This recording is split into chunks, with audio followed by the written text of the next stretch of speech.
乌军被爆出软肋，乌民众已彻底失望，弃乌投俄已成共识，新的敌人找上俄了，大战似乎会开启呢。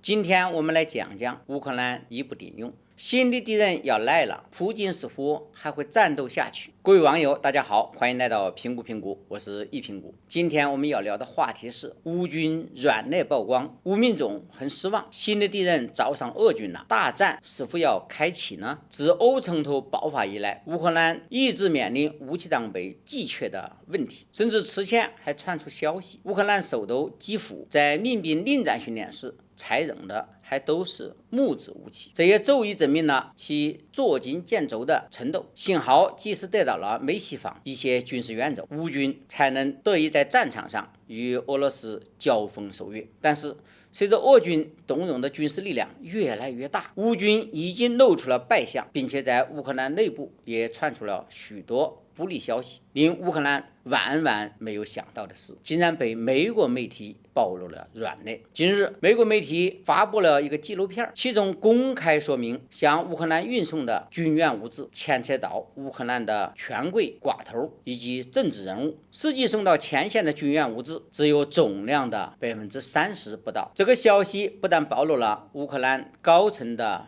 混乱和贪婪，更是把乌克兰缺少武器装备的消息公诸于世。要知道，这个纪录片还没有记载那些被俄罗斯摧毁的美西方的武器装备，所以乌军在前线实际得到的武器装备只会更少，这必然会极大的打击前线作战部队的士气。乌军现在本就是节节败退的状态，此消息一出甚至可能成为压垮其战斗意志的最后一根稻草。欧冲突持续到现在，明眼人都能看得出来，乌克兰的失败只是个时间问题。有消息显示，大量乌克兰民众正在逃向俄罗斯控制区，这里曾经是这些乌克兰民众的家园，而且俄罗斯对待这些乌克兰民众的态度也非常好，毕竟曾经统守一个国家，也没有不共戴天的仇恨。反观乌克兰当局却把民众当肉盾，以延缓俄军的进攻，轰炸战俘营和核电站，更让所有人彻底失望。很明显，大量乌克兰民众已经做出了选择，他们要弃武投俄了。然而，这场冲突的幕后黑手北约怎么会允许就这么草草收场呢？毕竟这是消耗俄罗斯国力的最好机会。既然乌克兰已经不顶用了，